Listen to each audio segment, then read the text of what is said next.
Assalamualaikum warahmatullahi wabarakatuh. Kami dari kumpulan 19 akan menceritakan tentang kisah Nabi Ibrahim AS, iaitu menghancurkan berhala dan bakar hidup-hidup. Secara salah silahnya, Nabi Ibrahim merupakan Nabi ke-6 dalam sejarah Rasulullah. Baginda mendapat gelaran Khairullah, iaitu kesayangan Allah, iaitu putera tokoh pemahat patung berhala terkenal. Baginda dilahirkan saat ayahnya berumur 75 tahun dan dilahirkan oleh seorang ibu yang bernama Umailah, yang sebahagiannya menyebutnya adalah Amilah. Nabi Ibrahim ini dilahirkan pada tahun 2295 Masihi. Diketahui bahawa sejarah Nabi Ibrahim ini bermula di daerah Babilonia.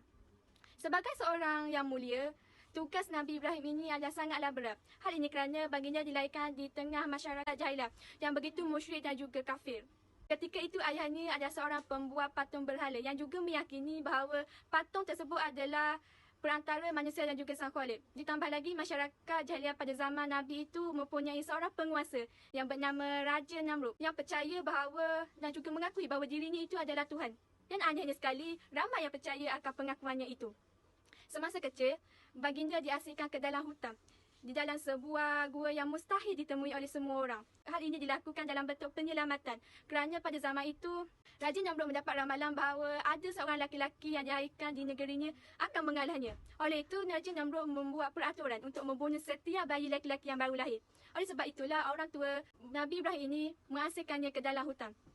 Sampai akhirnya dirinya kembali ke tengah masyarakat. Setelah pulang, Nabi Ibrahim AS tertanya-tanya melihat patung-patung yang disembah oleh masyarakat di sekelilingnya. Termasuk juga di rumahnya di mana ayahnya juga yang merupakan pembuat patung berhala. Lama kelamaan, Nabi Ibrahim AS mulai bertanya-tanya pada dirinya, siapakah Tuhan? Baginda sering bertanyakan kepada ayahnya, namun ayahnya sentiasa mengabaikan soalan yang diajukan oleh baginda. Seperti dalam firman Allah Subhanahu Wa Taala dalam surah Al-An'am ayat 76 hingga ke 79. A'udzubillahiminasyaitonirrajim. Bismillahirrahmanirrahim. Falamma janna 'alaihi lailu ra'a kawkaba qala hadza rabbi falamma afala qala la uhibbul afilin. Ketika malam telah gelap, dia melihat sebuah bintang. Lalu dia berkata, inilah Tuhanku. Tapi tatkala bintang itu tenggelam, dia berkata, saya tidak suka kepada yang tenggelam. Falamma ra'al qamara baziran qala hadza rabbi falamma afala qala la in lam yahdini rabbi la akunanna minal qaumid dhalin. Kemudian tatkala dia melihat bulan terbit, maka dia berkata, inilah Tuhanku. Tetapi setelah bulan itu terbenam, dia berkata, sesungguhnya jika Tuhanku tidak memberi petunjuk kepadaku, pastilah aku termasuk dalam kalangan orang-orang yang sesat. Falamma ra'a asy-syamsa bazighatan qala hadza rabbi hadza akbar falamma afalat qala ya qaumi inni bari'an mimma tusyrikun. Kemudian tatkala ia melihat matahari terbit, dia berkata, inilah Tuhanku, ini yang lebih besar. Maka tatkala matahari itu terbenam, dia berkata, hai kaumku, sungguhnya aku berlepas diri dari apa yang kamu persekutukan. Inni wajjahtu wajhiya lillazi fatara as-samawati wal ardh hanifan wa ma ana minal musyrikin. Sesungguhnya aku menghadapkan diriku kepada Rabb yang menciptakan langit dan bumi dengan cenderung kepada agama yang benar, dan aku bukanlah termasuk daripada kalangan orang-orang yang mempersekutukan Tuhan. Sejak saat itu, Nabi Ibrahim AS meyakini bahawa bukan berhala-berhala itu adalah Tuhan semesta alam. Allah kemudiannya membisikkan sebuah perintah kepada Nabi Ibrahim AS untuk mengajak orang ramai menyembah Allah SWT. Nabi Ibrahim AS cenderung kepada agama Tauhid dan menyatakan bahawa agama-agama lainnya adalah batal dan dia bukanlah termasuk golongan orang-orang yang musyrik. Dia seorang yang berserah diri sepenuhnya kepada Allah Subhanahu Wa Taala semata. Saya akan mempendekkan kisah ketika Raja Namrud dan para pengikutnya telah keluar kota selama beberapa hari.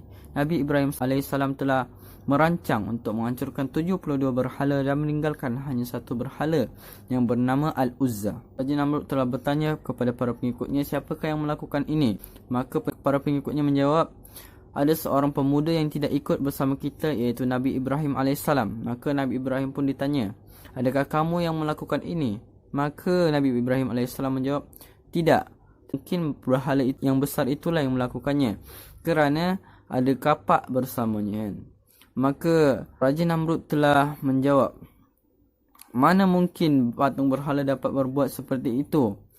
Nabi Ibrahim AS menjawab pertanyaan ini, kalau begitu, kenapa engkau menyembah berhala yang tidak dapat berbuat apa-apa? Seterusnya mendengarkan perkataan itu, Raja Namrud telah murka dan menyuruh para pengikutnya untuk mengumpulkan kayu api. Pun Nabi Ibrahim akan dibakar, Nabi Ibrahim tetap tenang kerana dadanya telah dipenuhi dengan iman. Baginda rela menghadapi segala apapun kerana menegakkan agama Allah Subhanahu Wa Taala.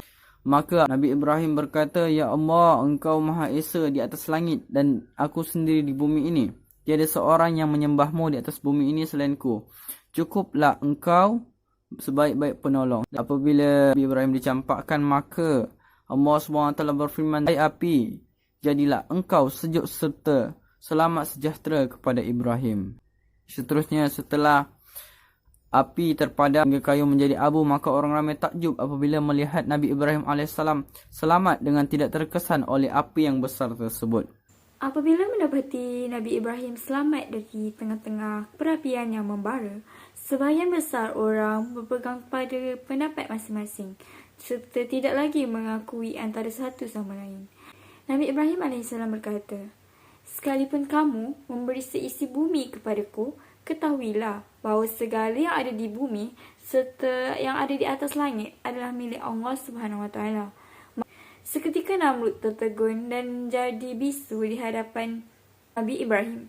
Lalu banyak orang yang meninggalkan dan memisahkan diri daripada kepimpinan Namrud dan mereka mendirikan kekuasaan mereka sendiri. Dengan diiringi banyak pengikut, Nabi Ibrahim meninggalkan tempat kelahirannya untuk memenuhi perintah Allah Subhanahu Wa Taala. Sekian sahaja kisah Nabi Ibrahim menghancurkan berhala dan dibakar hidup-hidup.